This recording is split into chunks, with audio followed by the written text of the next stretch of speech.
4 विधायक थे तो आप कांग्रेस के पास गए, फिर आप बीजेपी के खेमे में गए। आप देखिए, पहले आप पत्रकारिता कर रहे हैं ना, देखिए तो आप सवाल चुनाव क्षेत्रीय पार्टी के साथ क्यों नहीं लड़ते? उत्तराखंड के 4 सिपाही, हिंदू, मुस्लिम, सिख, ईसाई, ये हमारा पहले से नारा है कि यूकेडी सिर्फ पहाड़ियों को ही मूल निवासी मानती है, अदर्स को मूल निवासी नहीं मानती। 80% भाजपाई कांग्रेसी है और 80% कांग्रेसी भाजपाई है। यूकेडी आपका घर है, शोषित आपको 25 वर्षों से इन राष्ट्रीय दलों ने किया हुआ है। मैं जहाँ जाऊंगा मेरा समाज है, मेरे लोग हैं, सब मेरे अपने। अब ये मुझे स्वीकारे ना स्वीकारे, मैं इन्हें स्वीकारता हूँ। हमारी पार्टी टूटी है साहब, हमने अपना घर बर्बाद किया है जनता के लिए। क्यों? बेईमान है भाजपा और कांग्रेस। अब कितने नाम गिनाऊं? मुख्यमंत्री की बात कर, मुख्यमंत्री सारे मुख्यमंत्री। और सबसे गर्त में अगर कभी गई है ना पार्टी, जब गट्टू भट्टू ऐसे आरोप लगे ना, तो वो ये धामी जी का दौर है। संगठन के विस्तार को लेकर आप निकले हैं, क्या रोड मैप तराई को लेकर आपने बनाया संगठन के लेवल पर? देखिए, यहाँ से हमारी ये कुमाऊं क्रांति जो यात्रा है वो शुरू हो रही है। इसके बाद काशीपुर है, उसके बाद अन्य अन्य जो हमारे गंतव्य हैं वो पहले से हमने सोशल मीडिया में सर्कुलेट कर रखा है जी। समस्या चाहे पहाड़ की हो चाहे तराई की हो, सब जगह की एक ही है, और समस्या मूल रूप से है भाजपा और कांग्रेस, क्योंकि यही लोग जो हैं स्वास्थ्य, शिक्षा, रोजगार देने में असमर्थ हुए हैं। और हमारे प्रति जब हमने जय पहाड़ और जय पहाड़ी का नारा दिया तो हमारे प्रति एक नैरेटिव फैलाया गया कि ये तो केवल एक पहाड़ी कम्युनिटी की बात कर रहा है। पहाड़ी कोई ना जाति होती है ना पहाड़ी कोई धर्म होता है। पहाड़ी तो एक विशेषण है और पहाड़ एक भौगोलिक परिस्थिति है। उत्तराखंड एक पहाड़ी राज्य है।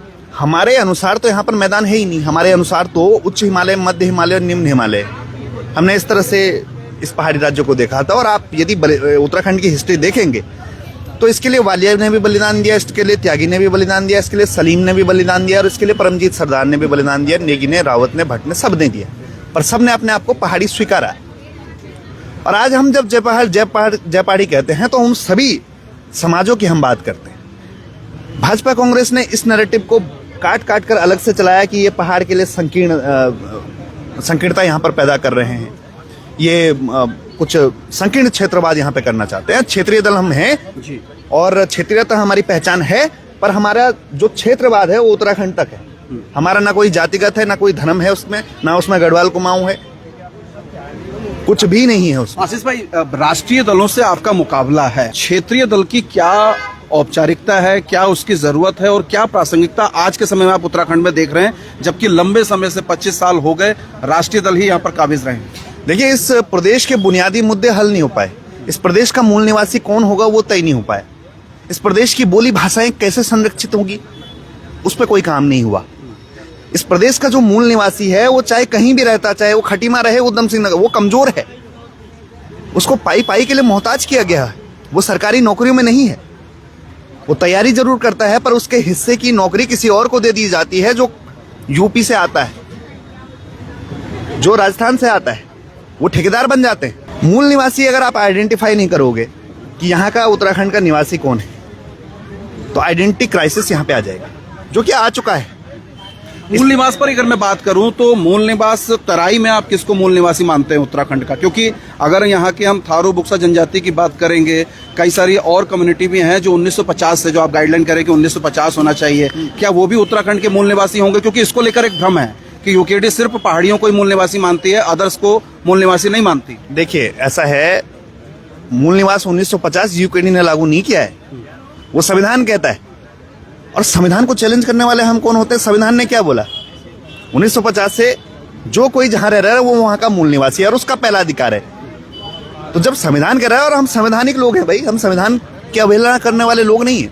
हम वही कह रहे हैं कि जो भी रह रहा है 1950 से यहाँ पर, पहला अधिकार नौकरी पे उसका है। जिस तरह महाराष्ट्र में आप जाएंगे तो मराठी को पहला अधिकार मिलता है, पंजाब में जाएंगे तो पंजाबी को पहला अधिकार मिलता है, ठीक उसी तरह उत्तराखंड में इस परिधि में रहने वाला 1950 से पूर्व, चाहे वो किसी जाति, रंग, धर्म का है, वो यहाँ का मूल निवासी है। और हम उसके अधिकार की बात हमेशा से 1979 से करते हुए आए हैं। हमने कभी संकीर्णता पैदा नहीं की। लेकिन आप पर यह आरोप लगता है कि साहब आशीष नेगी उत्तराखंड क्रांति दल को महाराष्ट्र की तर्ज पर हाकने की कोशिश कर रहे हैं। मैं हाकना शब्द कह रहा हूं, और आप ये चाहते हैं कि जैसे वहां पर गैर महाराष्ट्रियन की जो भी फजियत, जो स्थितियां बनी हैं, उस तरीके का एक मूवमेंट, एक भावनात्मक मूवमेंट आप यहाँ लेकर चल रहे हैं, इसमें क्या सच्चाई है? देखिए, ये तो शोषण करना हमारी फितरत में नहीं है। उत्तराखंड का अगर आप मूल निवासी देखोगे तो उत्तराखंड का कोई भी यहाँ से बाहर रह रहा होगा, चाहे कोई भी जाति धर्म शिवसेना का की तर्ज पे आप काम कर रहे हैं क्या? नहीं, बिल्कुल हम क्यों करेंगे काम। हमने कब किया ऐसा? हमने केवल उत्पीड़न का विरोध किया है। हम तो राजधानी मांग रहे हैं, हम भाई राजधानी गैरसैंण दो। उत्तराखंड के मैप में केंद्र बिंदु में गैरसैंण है, तो वहां पे राजधानी होगी तो चारों तरफ जो है विकास जाएगा। देहरादून में राजधानी कर दी है, उसके इर्द गिर्द विकास हो रहा है। पहाड़ तो पहाड़ की कंदराएं, ये जो खटीमा, ये जो पूरा क्षेत्र है, यहाँ तो कुछ हो ही नहीं पाया। हम कुछ करने चले, पहाड़ के मुद्दे उठाएं तो हम पे आरोप लगा दो कि शिवसेना ने जैसे किया था। शिवसेना ने क्या महाराष्ट्र बनाया था? उत्तराखंड क्रांति दल ने उत्तराखंड बनाया। पहाड़ी शब्द का इस्तेमाल होता है और इस पर तमाम तरीके की जो है टीका टिप्पणी भी रहती है, खासतौर पे भावर में या तराई में। तो हमने इसको पर्वतीय राज्य सुना और पर्वतीय राज्य की परिकल्पना समझ में भी आती है, लेकिन वो पर्वतीय राज्य कब पहाड़ी राज्य में तब्दील हो गया ये समझ में नहीं आया। पहाड़ और पर्वत एक ही है। अब आप इसको पहाड़ी राज्य बोलो, पर्वतीय राज्य बोलो या हिमालय राज्य बोलो, नहीं, पर्वतीय राज्य के अपने कॉन्सेप्ट हैं, उसकी अपनी अवधारणा है, अपनी चीजें हैं। और इस देश के अंदर तमाम सारे और पर्वतीय राज्य भी हैं, हिमाचल है, असम है, सिक्किम है, तमाम सारे राज्य हैं जो पर्वतीय राज्य हैं और उसके हिसाब से उसके डेवलपमेंट को लेकर उसकी राजनीति होनी चाहिए, लेकिन कहीं पहाड़ी शब्द नहीं जुड़ता उसके साथ। पर आपने यूकेडी में एक नया शब्द दिया है कि नहीं साहब, पहाड़ी पर्वतीय छोड़। ये नया शब्द नहीं है भाई, ये तो पौराणिक शब्द है। कब का शब्द है? पर्वतीय राज्य, पहाड़ी राज्य। इसमें कोई, मुझे अगर व्यूअर देख रहे हैं, इसमें मुझे डिफरेंशिएट करके बता दो कि अगर रत्ती भर का भी डिफरेंशिएट इसमें होगा तो हम ये शब्द बोलना छोड़ देंगे। आप बताइए। आप मानते हैं कि उत्तराखंड में जितने भी लोग रहते हैं, जितनी भी जाति कौम है, वो सब उत्तराखंडी हैं? बिल्कुल हैं। यदि वो एक भ्रम है तराई में खासतौर पे कि यूकेडी जो है दुश्मन मानती है एक तरीके से, सीधे साफ शब्दों में कहूं, आप क्या कहेंगे? बिल्कुल नहीं। यूकेडी आपका घर है, शोषित आपको 25 वर्षों से इन राष्ट्रीय दलों ने किया हुआ है। आपकी बदहाली के जिम्मेदार ये लोग हैं और जो आपका असली घर है, आप उस दिशा में ना बने कहीं तो आपको भ्रमित भी किया जाता है कि अरे नहीं, ये तो तुम्हारी बात ही नहीं करते हैं। तराई में यूकेडी को वो सपोर्ट नहीं मिल पाया है। इस बार आप नेतृत्व संभाल रहे हैं, क्या उम्मीद कर रहे हैं, क्या संभावनाएं तलाश रहे हैं? देखिए ऐसा है, मैंने तो बोला ना, हमारी विचारधारा के अकॉर्डिंग तो तराई है भी नहीं। मैं जहां जाऊंगा, मेरा समाज है, मेरे लोग हैं, सब मेरे अपने। अब ये मुझे स्वीकारे ना स्वीकारे, मैं इन्हें स्वीकारता हूँ। कभी कोई दुख आएगा, तकलीफ आएगी भाई। जब हम लड़ाई लड़ते हैं अस्पताल की, या जब मकान का चिन्हीकरण हो जाता है, कुछ हो जाता है, तब हम क्या पूछते हैं? या बापूग्राम में जब वो चिन्हीकरण हुआ ऋषिकेश में, अभी बोला कि ये हटाया जाएगा, राजस्व ग्राम नहीं है, तो क्या हमने पूछा कि भाई तुम कहाँ से आए हो? तब हम तुम्हारी लड़ाई लड़ते हैं। तो हमने गरीब कमजोरों की हमेशा लड़ाई लड़ी है। शोषित जितने भी लोग हुए उनके लिए हमने आवाज उठाई। आशीष भाई, एक चीज ये है कि बड़ी राष्ट्रीय दल भी आज गठबंधन के आधार पर चुनाव लड़ रहे हैं। क्या यूकेडी भी, क्षेत्रीय अन्य पार्टियां भी हैं, उनके साथ गठबंधन में उतरेगी या यूकेडी इंडिपेंडेंट चुनाव लड़ेगी? 27 देखिए ऐसा है, यूकेडी आह्वान करती है कि आप सभी लोगों को, जितनी क्षेत्रीय ताकतें और हैं, कि आप जो है अपने घर को मजबूत करिए। असली घर यूकेडी है, एक जो लेगेसी कैरी करता है। बहुत सारे लोगों ने बलिदान दिया है और वो बलिदान कहीं व्यर्थ न चला जाए। ये एक बड़ा नाम है और इस नाम के पीछे संघर्ष है। उस संघर्ष की इज्जत करते हुए, उन शहीदों को नमन करते हुए पहले उत्तराखंड क्रांति दल को मजबूत करिए। और हम ऐसा गठबंधन किसी के साथ नहीं कर सकते। राष्ट्रीय पार्टियां भी गठबंधन में जा रही हैं। राष्ट्रीय दलों का कोई चरित्र नहीं है। क्षेत्रीय पार्टियों के साथ गठबंधन कर रही है ना? वही कह रहा हूँ, राष्ट्रीय दलों का कोई चरित्र नहीं है। हमारा भले ही एक विधायक हो ना हो, पर हम अपने चरित्र पर हैं। 80% भाजपाई कांग्रेसी है और 80% कांग्रेसी भाजपाई है। और ये जो जितने आपको दिखेंगे जिन्होंने वर्षों से यूकेडी का झंडा थामा हुआ है, ये यूकेडी नहीं है। इस प्रदेश में यूकेडी की सरकार आपको एक बार लानी पड़ेगी, क्योंकि कुछ बोल्ड डिसीजंस लेने पड़ेंगे हमें। 4 विधायक थे तो आप कांग्रेस के पास गए, फिर आप बीजेपी के खेमे में गए। आप देखिए, पहले आप पत्रकारिता कर रहे हैं ना, देखिए तो आप सवाल पूछो, क्षेत्रीय पार्टियों के साथ क्यों नहीं लड़ते? पहली बात तो, जब हमारी पहली बार 4 सीटें आई तो हमने किसी को समर्थन नहीं दिया। आप बताइए कहाँ समर्थन दिया है? 4 सीटें हैं, अरे आपने तो राज्य बनाया है, आपने तो सत्ता में आना था, समर्थन देना था, इस राज्य को बेहतर करना था, पर हम नहीं गए तो हमारे ऊपर विकास विरोधी का टैग लगा। 3 जब सीटें अगली बार चुनाव में आई तो हमारे जो दल के नेता थे वो चाहते थे कि भुवन चंद्र खंडूरी जैसा ईमानदार व्यक्ति इस प्रदेश का मुख्यमंत्री बने, तो उन्होंने समर्थन दिया, पर 9 बिंदुओं पर समर्थन दिया। जिस 9 बिंदु में भू कानून था जो दिवाकर भट्ट जी ने लागू कराया, जिस 9 बिंदु में मूल निवास था, राजधानी गैरसैंण था, जल जंगल जमीन का अधिकार था, स्वास्थ्य शिक्षा रोजगार पर प्राथमिकता यहाँ के मूल निवासी की हो, इतना कुछ करके दिया था। जब हमारी ये मांगे पूरी नहीं हुई तो उसके बाद हमारी पार्टी टूटी है साहब। हमने अपना घर बर्बाद किया है जनता के लिए। हमने मौजूदा कैबिनेट मंत्री हमारे त्रिवेंद्र पवार जी ने उनको पार्टी से बाहर किया था, ओम गोपाल रावत जी को बाहर किया था। इन्होंने कभी इतने लांछन लगने के बाद अंकिता कांड में वो अपने पार्टी के नेताओं को कभी बाहर नहीं किया।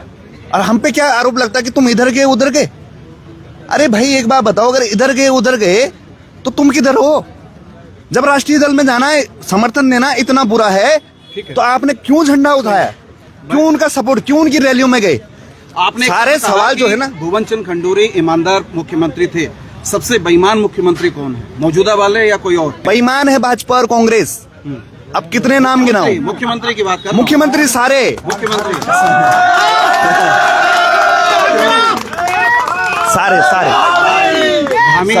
धामी जी के साथ 36 का आंकड़ा आपका देखा जाता है। देखिए धामी जी तो चरम पर है, हाँ। है ना? जो बचा खुचा था, और ये जो अंकिता हत्याकांड, और सबसे गर्त में अगर कभी गई है ना पार्टी, जब गट्टू भट्टू ऐसे आरोप लगे ना, तो वो ये धामी जी का दौर है। पहली बार ऐसे प्रदेश से बाहर भाई डाकिया भी अब हरियाणा से आ गया है, तो वो ये इनकी उसमें आया ना, धामी जी के उसमें आया है। बंदर सुवर और मुख्यमंत्री उत्तराखंड इनके लिए जाना जा रहा है, इसको कैसे परिभाषित करते हैं? यूकेडी के नेता ही को कहते सुना मैंने। हाँ, मैं ये कह रहा हूँ कि बंदर सुवर और ये जंगली जानवरों का जो विषय था, ये गैरसैंण से हल होना था।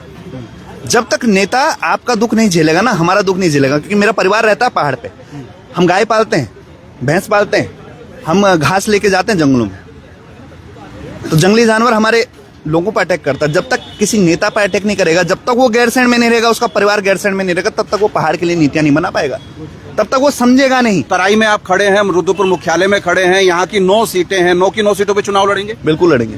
टिकट किन लोगों को दिया जाएगा? मतलब जाति समुदाय की बात भी अगर कहूँ तो किस तरीके से आप उसका अध्ययन करें? भाई हमारे अकॉर्डिंग में फिर कह रहा हूँ, सब उत्तराखंडी हैं और हम मूल निवासी को टिकट देंगे, चाहे किसी जाति रंग धर्म का हो।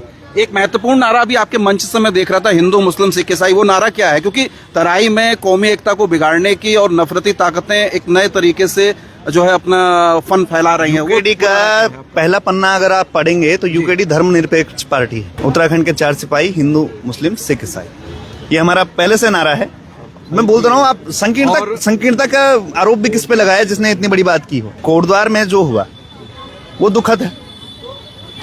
मैं तो कह रहा हूँ, ये जो दल बल हैं जो हिंदू हिंदू हिंदू की बात करते हैं, जब अंकिता के साथ ऐसा हत्याकांड हुआ तब कहाँ चले जाते हैं? आप अगर इन दलों में भी देखेंगे तो बाहर से आए हुए लोग हैं, आपको मूल निवासी यहाँ भी नहीं मिलेगा। यहाँ का आदमी धार्मिक कट्टरता को स्वीकारता ही नहीं है। यहाँ का आदमी समन्वय बनाने वाला है, यहाँ का आदमी जो है आपसदारी निभाने वाला व्यक्ति है। तो राष्ट्रीय पार्टियों में उत्तराखंड की जो स्थानीय और आंचलिक क्षेत्रीय संस्कृति है, भाषा है, सभ्यता है, उसके मर्म को नहीं समझता, ये कहना चाह रहे हैं? बिल्कुल नहीं समझते हैं जी।